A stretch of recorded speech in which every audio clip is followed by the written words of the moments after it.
Hello friends, this is Bhavna here. Welcome to let's crack. तो कैसे हैं सभी? होपफुली सब अच्छे होंगे, पढ़ाई अच्छे से कर रहे होंगे। क्लासेस डेली चल रही हैं, इंग्लिश पेडागोजी हम कर रहे हैं। इंग्लिश पेडागोजी की हमने 8 क्लासेस अब तक कर ली हैं। अगर आपने नई देखी हैं तो जाकर देख लेना, और अगर चैनल पे नए हैं तो सब्सक्राइब कर लें लेट्स क्रैक को, क्योंकि क्लासेस चली हुई हैं। अब हम ईवीएस भी करने वाले हैं बहुत जल्द। ईवीएस करेंगे, हिंदी पेडागोजी और मैथ की पेडागोजी करेंगे, और ईवीएस का कंटेंट, ठीक है। सीडीपी की भी बड़ी बड़ी क्लासेस करेंगे। बाकी अगर बीएड कर रहे हैं तो कॉलेज विद भावना को सब्सक्राइब कर लें, क्योंकि यहाँ पे क्लासेस चली हुई हैं बीएड की, स्पेशली बीएड फर्स्ट ईयर की, ठीक है। ये सोशल मीडिया हैंडल है, इंस्टाग्राम पे फॉलो कर सकते हैं। कुछ भी आपको मैसेज करना हो, कुछ भी कहना पूछना हो। पीडीएफ के लिए टेलीग्राम ज्वाइन कर लें, लेट्स क्रैक 16 23 ऑफिशियल के नाम से है। डिस्क्रिप्शन में आपको लिंक मिल जाएगा। तो आज हमारा जो टॉपिक रहने वाला है वो है लैंग्वेज इन डाइवर्स क्लासरूम। अब तक 8 क्लासेज हम कर चुके हैं इंग्लिश की, तो जो कॉमन टॉपिक थे मोस्टली वो कंप्लीट हो चुके हैं। आज हम कर रहे हैं लैंग्वेज इन डाइवर्स क्लासरूम। कल इवैल्यूएशन होगा, फिर जो वर्ड्स पूछे जाते हैं वो वर्ड्स करेंगे, मॉर्फोलॉजी, फिनीम वगैरह, जो भी शब्द पूछे जाते हैं इंग्लिश पेडागोजी में वो सारे वर्ड्स हम करने वाले हैं। फिर जो रिमेनिंग टॉपिक होंगे उन्हें कर लेंगे, ठीक है। तो मतलब ऑलमोस्ट आपकी इंग्लिश पेडागोजी कंप्लीट हो जाएगी। ज़्यादा टॉपिक्स इसके अंदर है नहीं, क्योंकि 15 नंबर में इंग्लिश पेडागोजी पूछी जाती है। तो ये मानो 10 से 12 ही टॉपिक हैं, 10 से 12 ही टॉपिक हैं बस। वो सारे कुछ हम कर चुके हैं, कुछ हम आगे कर लेंगे। तो आपको जुड़े रहना है, सेशन में एंड तक बने रहना है। और अगर चैनल सब्सक्राइब नहीं किया है तो चैनल को सब्सक्राइब भी कर लेना है। तो स्टार्ट करते हैं। आज का जो टॉपिक है लैंग्वेज इन डाइवर्स क्लासरूम, ठीक है। स्टार्ट करते हैं। Challenges of teaching language in diverse classroom, यानी जो विविधता वाली क्लासरूम होती है जिसमें अलग अलग तरीके के बच्चे रहते हैं, उस क्लास में क्या क्या चैलेंजेस आते हैं टीचर को, तो ये हम देखेंगे।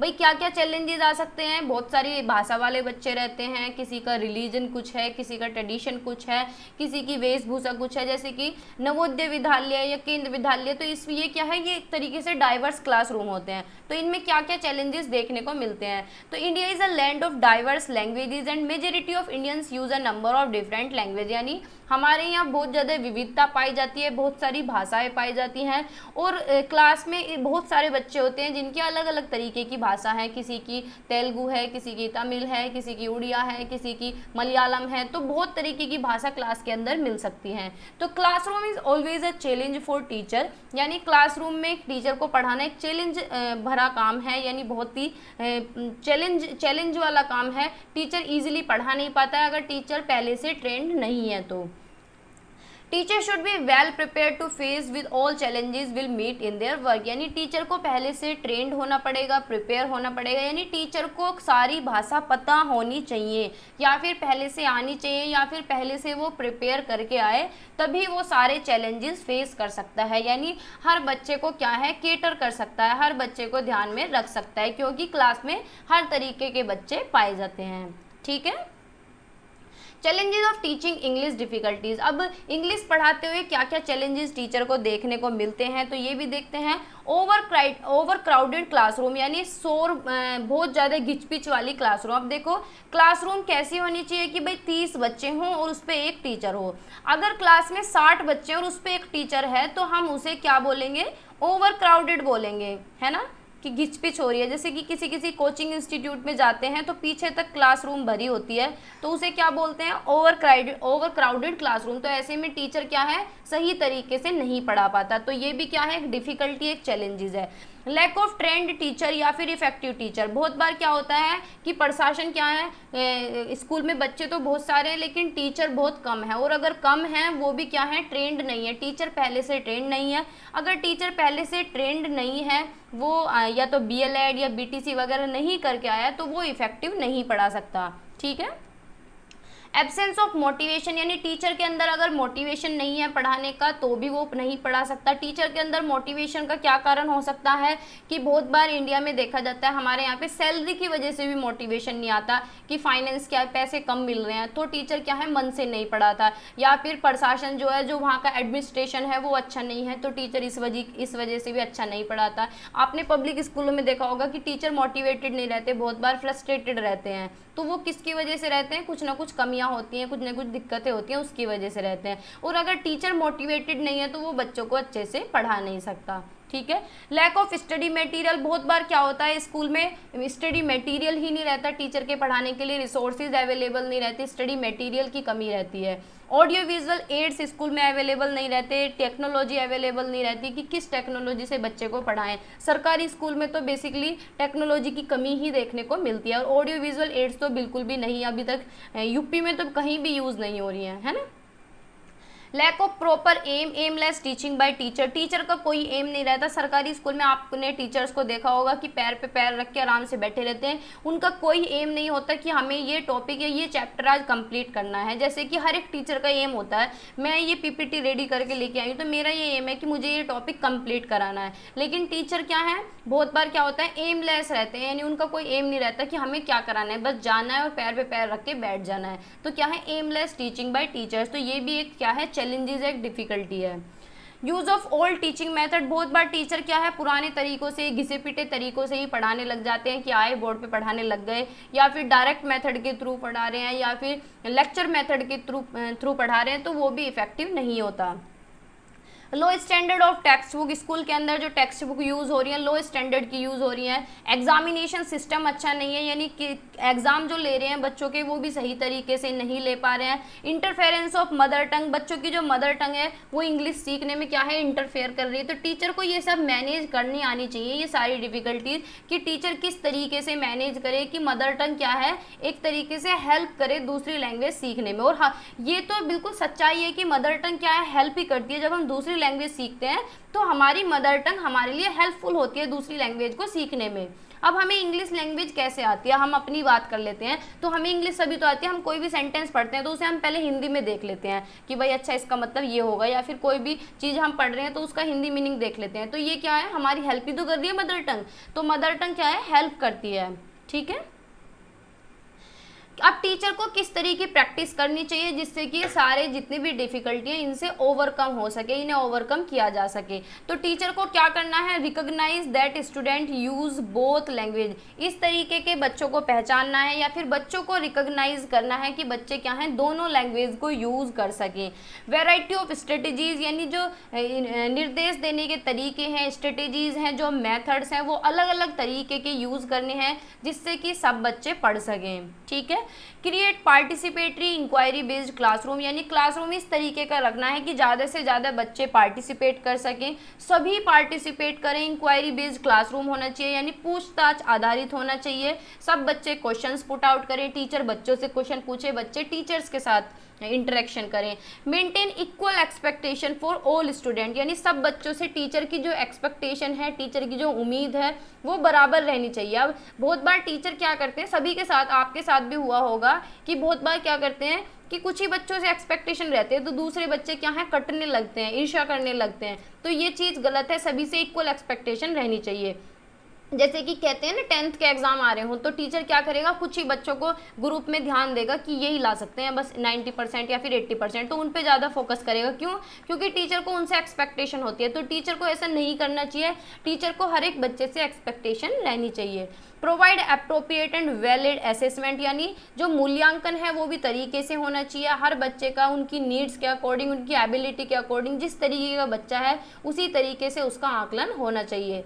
Incorporate culturally familiar learning strategies, यानी जो फैमिलीज में चलती आ रही हैं कल्चरली जो फॉलो हो रही हैं, तो इसी तरीके की रणनीतियाँ उन्हें फॉलो करनी है पढ़ाने के लिए। ठीक है।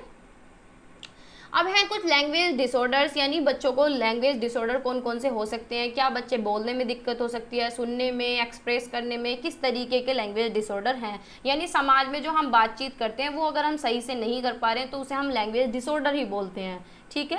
Language disorders are type of communication disorder, so they are called social communication disorder, यानी समाज में हम बातचीत नहीं कर पाते। जैसे कि आपने कोई तोतला आदमी देखा हो, तोतला बहुत ज़्यादा हो तो वो जल्दी से इंटरेक्शन नहीं कर पाता, या फिर कोई हकला हो, या फिर अपनी बात को कोई एक्सप्रेस किसी पे नहीं करना आ रहा है तो उसे भी लैंग्वेज डिसऑर्डर बोलेंगे। तो ये क्या है, लैंग्वेज डिसऑर्डर 3 तरह के होते हैं कि एक्सप्रेसिव लैंग्वेज डिसऑर्डर, यानी जब बच्चा अपनी बात को एक्सप्रेस ना कर पाए, बता ना पाए, रिसेप्टिव लैंग्वेज डिसऑर्डर जब दूसरे की बात को समझ ना पाए, रिसीव ना कर पाए।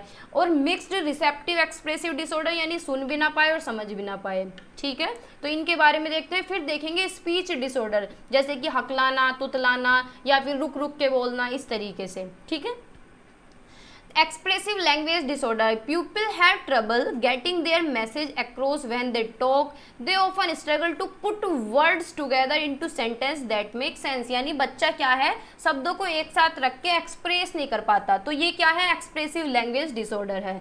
रिसेप्टिव लैंग्वेज डिसऑर्डर क्या है, People struggle to get the meaning of what others are saying. Because of this, they often respond in ways they don't make sense। यानी वो उसका मतलब नहीं समझ पाते, रिसीव नहीं कर पाते, रिसीव करने में बच्चे को दिक्कत होती है। ठीक है, सामने वाला क्या कह रहा है ये समझ ही नहीं पाते हैं, तो ये क्या है, रिसेप्टिव डिसऑर्डर है, यानी उसे रिसीव करने में प्रॉब्लम है। मिक्स्ड एक्सप्रेसिव रिसेप्टिव डिसऑर्डर यानी कुछ people, some people struggle with both, यानी दोनों से स्ट्रगल करते हैं, ना तो रिसीव कर पाते हैं ना ही एक्सप्रेस कर पाते हैं, समझने में भी दिक्कत होती है और लैंग्वेज को यूज करने में भी दिक्कत होती है। तो children with disorder have difficulty understanding words and sentence, यानी शब्दों को और वाक्यों को समझने में भी दिक्कत होती है और एक्सप्रेस करने में भी दिक्कत होती है, तो उसे हम बोलते हैं मिक्स्ड एक्सप्रेसिव रिसेप्टिव डिसऑर्डर। ठीक है, अब क्या है, नोट क्या है, एक सूचना है कि लैंग्वेज डिसऑर्डर जो है ये बचपन से ही लग जाता है बच्चे को और चाइल्डहुड तक कंटिन्यू रहता है, लेकिन बहुत बार ये किसकी वजह से होता है, ब्रेन में इंजरी, कोई चोट वगैरह लग गई है दिमाग में बचपन में, तो इस वजह से हो सकता है, या फिर बीमारी से भी हो सकता है। ठीक है, फिर है स्पीच डिसऑर्डर, यानी स्पीच डिसऑर्डर आपने देखा होगा अपने सोसाइटी में, कोई बच्चा हकलाता बहुत ज़्यादा है, कोई बहुत ज़्यादा तुतलाता है, किसी की आवाज़, किसी की जीभ मोटे, इस तरीके के स्पीच डिसऑर्डर आपको देखने के लिए मिलते होंगे। तो speech disorder is a condition in which a person creating or forming the speech sound needed to be communicate with others, यानी इस तरीके की साउंड क्रिएट करते हैं कि दूसरे से कम्युनिकेशन करने में प्रॉब्लम होती है। ठीक है, जैसे कि कोई पड़ोस में, हमारे पड़ोस में एक दुकान है, तो वो जो दुकान वाला है वो हकलाता है, तो वो क्या है, स्पीच डिसऑर्डर है। ये बहुत बार जेनेटिक भी होता है और बहुत बार जन्म के बाद भी होता है। ठीक है, तो speech disorder are more common in preschool age when children learn speak, यानी ज़्यादातर ये कब देखा जाता है, जब बच्चा बोलना शुरू करता है, वो प्री स्कूल में जाता है। प्री स्कूल में अगर हम बच्चे का एडमिशन कराते हैं तो वहाँ देखने को मिलता है, वहाँ हर तरीके के बच्चे मिलेंगे। तो कुछ बच्चे ऐसे होते हैं जिनकी स्पीच सही नहीं होती है, हकलाते हैं, तुतलाते हैं। तो अलग अलग तरीके की स्पीच डिसऑर्डर है। फर्स्ट है हिस्पिंग।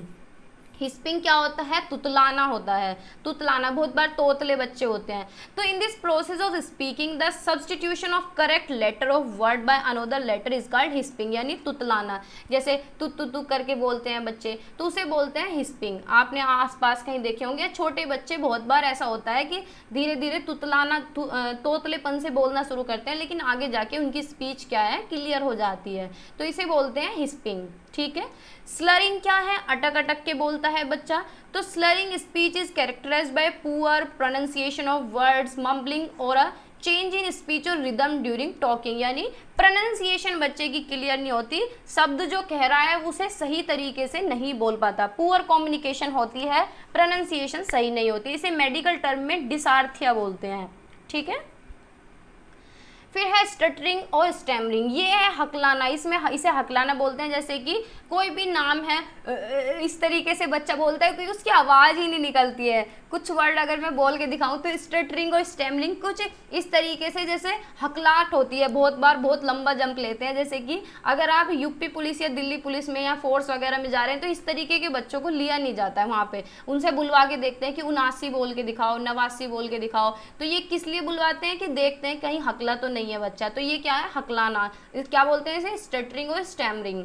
ठीक है, रिपीटिशन स्पीच, बहुत बार बच्चा रिपीट करता है बात को, अरे ये कर रहा है इस तरीके से रिपीट करता है, तो इसे क्या बोलते हैं, रिपीटिशन स्पीच है ये।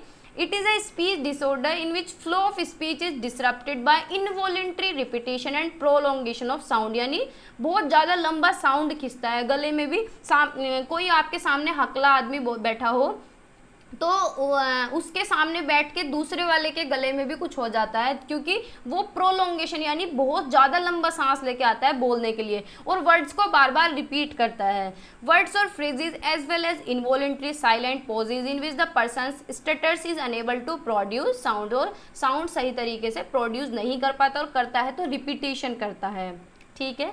फिर है क्लटरिंग। क्लटरिंग क्या होता है? एक्सेसिव ब्रेक लेना, बीच में ब्रेक लेना। जैसे कि आप बिना तैयारी के कहीं चले जाइए, जैसे कि आप किसी इंटरव्यू में बैठने लगे और आपको चाहे आता सब कुछ और आपसे टीचर क्वेश्चन पूछने लगे, तो आप क्या है, ब्रेक लेंगे ऐसे गले में, जैसे कि वो जाता है, पानी जा रहा हो, इस तरीके से करते हैं। तो ये क्या है? एक्सेसिव ब्रेक लेना, इसे बोलते हैं cluttering. In the normal flow of speech that seems to result from disorganize speech planning, यानी आपकी प्लानिंग ना हो किसी भी टॉपिक को लेके किसी भी तरीके से, और आप क्या है, एक्सेसिव ब्रेक ले रहे हो।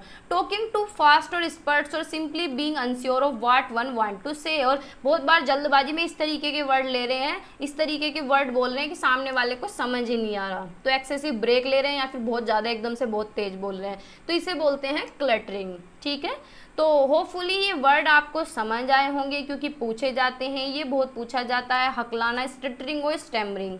ठीक है, तो this is all for today. Hopefully class अच्छी लगी होगी। अगर क्लास अच्छी लगी है, इन्फॉर्मेटिव लगी है, तो शेयर कर सकते हैं अपने फ्रेंड्स के साथ, जहां भी आप सीटेट के ग्रुप वगैरह में या दोस्तों के साथ जुड़े हुए हैं। और चैनल पे अगर नए हैं तो सब्सक्राइब कर लें, लेट्स क्रैक को भी और कॉलेज विद भावना को भी। तो बाय बाय, टेक केयर, पढ़ते रहिए, मुस्कुराते रहिए और मेरे साथ जुड़े रहिए।